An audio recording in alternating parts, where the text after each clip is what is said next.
When we think about betrayal in a relationship, our minds immediately go to the most dramatic scenarios. We think of hidden text messages late at night, secret meetings, or a sudden, devastating discovery of another person. We are conditioned to believe that love dies through emotional or physical unfaithfulness. But there is another kind of ghost that lives in modern bedrooms. It doesn't leave a scent of perfume, and it doesn't look like a romantic rival. It is quieter, colder, and far more common. It is a betrayal that wraps itself in paper bills, digital bank statements, and heavy, suffocating silence. Psychologists call it financial infidelity. The act of deliberately hiding financial decisions, debts, or secret habits from the person you promised to share your life with. Many people watching this right now might think, well, that's just about money. Money is logical. It's not about love. But if you have ever sat in your car in the driveway, staring at a credit card statement, feeling your heart pound with fear because you don't know how to explain a purchase to your partner, you know it is never just about the numbers. It is about a cracking foundation of trust. And tonight, we are going to look into a mirror that might feel uncomfortably familiar. Let's look at Alison and David. To the outside world, and even to each other, they were the perfect couple. They had been together for 7 years. They lived in a beautiful suburb of Chicago, laughed at the same jokes, and held hands while walking their dog. David was a soft-spoken architect, a man everyone trusted. Alison was a schoolteacher, deeply analytical but incredibly warm. Their relationship wasn't ruined by an argument. It was ruined by a secret that grew so large it took over the house. It started innocently, 3 years ago. David wanted to expand his small architectural firm. He needed new equipment and a small investment. Instead of sitting down with Alison and saying, "Hey, I'm scared, but I want to take this risk," his ego made a different choice. He didn't want her to worry.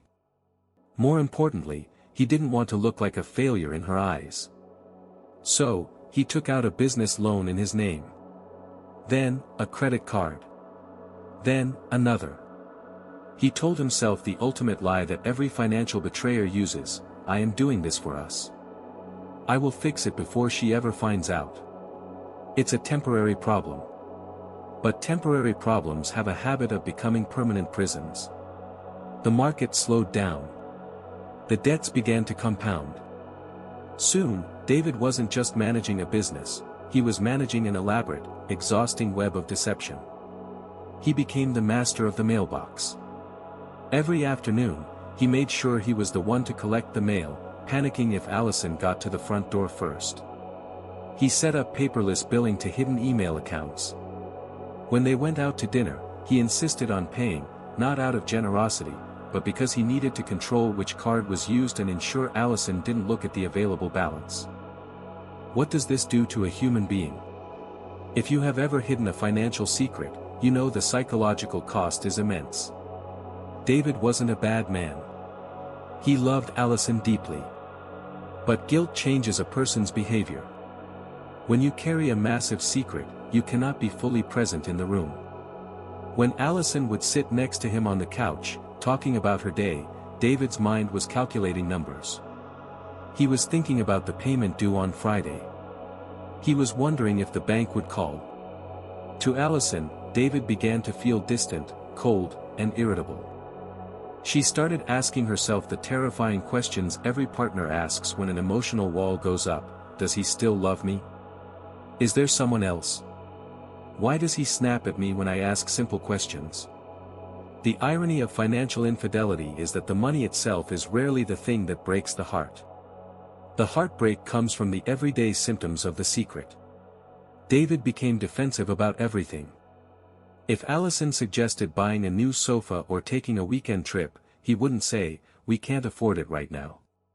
Instead, his guilt made him aggressive. He would say, "You're always spending money. Why are you so materialistic?" He attacked her to protect his secret.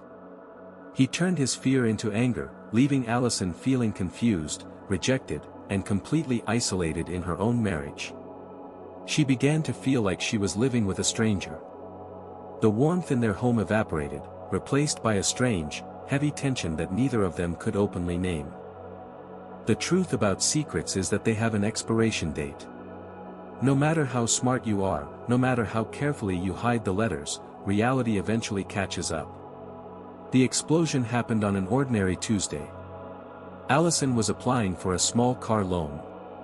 She needed David to sign a document and print out a joint credit report. David was at work. Thinking nothing of it, she logged into their shared account to pull up the history. She expected to see their healthy savings account, the one they had been building for 5 years to buy a bigger house. Instead, she saw a number that made her knees go weak.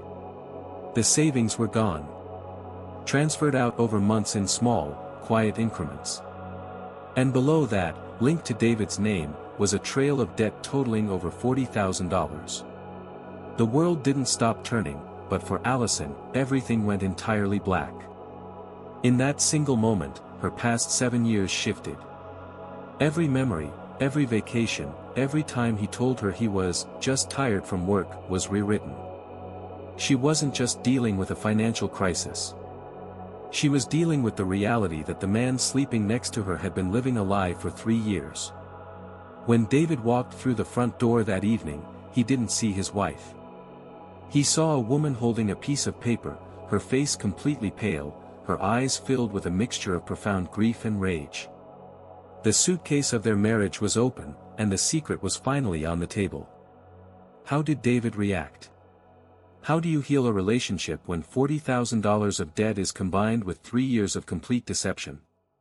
And most importantly, how do you know if your own relationship is currently trapped in this silent cycle?